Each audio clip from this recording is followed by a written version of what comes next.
Estonia is traditionally Swedish. It was mostly ruled by the Swedes, which is pretty darn close, along with Finland. Finland is the closest temple. That's the temple district they're in. And technically, on a good day from the radio tower in Tallinn, you can actually see across the bay and see Helsinki. There had been talks held, and it's kind of a reoccurring thing to join Helsinki and Tallinn into one city, and that would ease trade and you know, different things like that, customs, bringing goods across the border. Right now, Estonia is still not quite up to what Finland is. I mean, Finland's one of the richer countries in the world. But anyways, Estonia has a very interesting dynamic just because it's where it's simply placed. It's a very strategic place. It puts people closer on the Baltic Sea. That's why the Russians really like it. It puts them closer. They've had naval bases in Estonia beforehand, in Paldiski, which is just outside Tallinn, and in Haapsalu and whatnot. So they've had submarine bases and whatnot within the country. Leading up, Estonia gained its independence in, I think, 1912. My numbers might be wrong, but they were free for a while. Russia comes in, invades, and are somewhat repelled to the point. Shortly thereafter, the Russians come in again and overpower them without firing a shot, simply on the fact of false elections and other things like that. They move in right before the beginning of World War II. You have the Molotov-Ribbentrop Pact, which was agreed between Hitler and Stalin, granting the lands of the entire Baltic nations to Germany, or to Russia, sorry, not to Germany. Germany invades, takes those lands back. They make a push farther east, like farther and farther east. They get repelled. The Russians kind of come back, take over the country, and unfortunately, I mean, the Russians are who they are. We have major deportations. Anyone that was considered an intellectual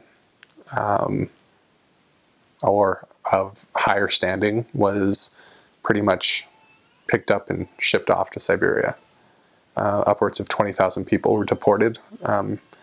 Each one of those 20,000 plus a couple other tens of thousands were replaced by ethnic Russians in what the Russians deemed Russification, and hence why you have the odd dynamic that you have in the country now, where you have probably 60 to 70% ethnic Estonians living there, with another 30 to 35% ethnic Russians living in country. So it creates a very strange dynamic, and things are getting better between them, but I know things are elevating again. I haven't been over there in a couple of years, but especially now with what's going on in the Ukraine, President Obama visited there. He was the first president in nearly 20 years to visit the country. So he was there, and I don't know what Putin was thinking. He kidnapped on that the same day that Obama was in country. He went over and kidnapped, I can't remember. I could say it in Estonian, but it really wouldn't. He's a guy that goes in between countries investigating crimes. So he goes cross-border crimes. It's almost like an Interpol thing, but Interpol's more European thing, not really involved in Russia. So Estonians got their own thing. There are cities that, oddly enough, in Estonia that are only accessible by going into Russia and then coming back. There's no road that connects Estonian town to Estonian town. You actually have to go into Russia to come back into Estonia. There was a death while I was over there because the Russians were not allowing the paramedics to cross the border, to go into the border and come back.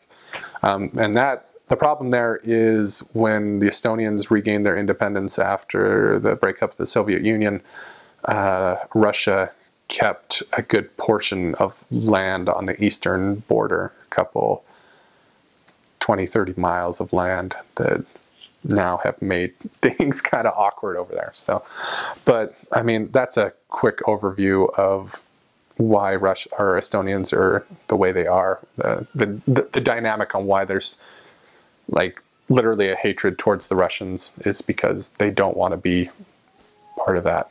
I mean, you have the Ukraine where you have lots of people saying they want to be part of Russia, but Estonia and Estonians have no desire to be a part of any part of Russia. But you have the Russified part of the country that has those ethnic Russians that were, you know, pretty much picked up and deported to Estonia, causing awkwardness and tension, and to the point where Russians have to have separate travel documents than ethnic Estonians. Wow, there's a little tongue twister, but yeah. So that's my quick overview of Russian or Estonian Russian history, I guess. So.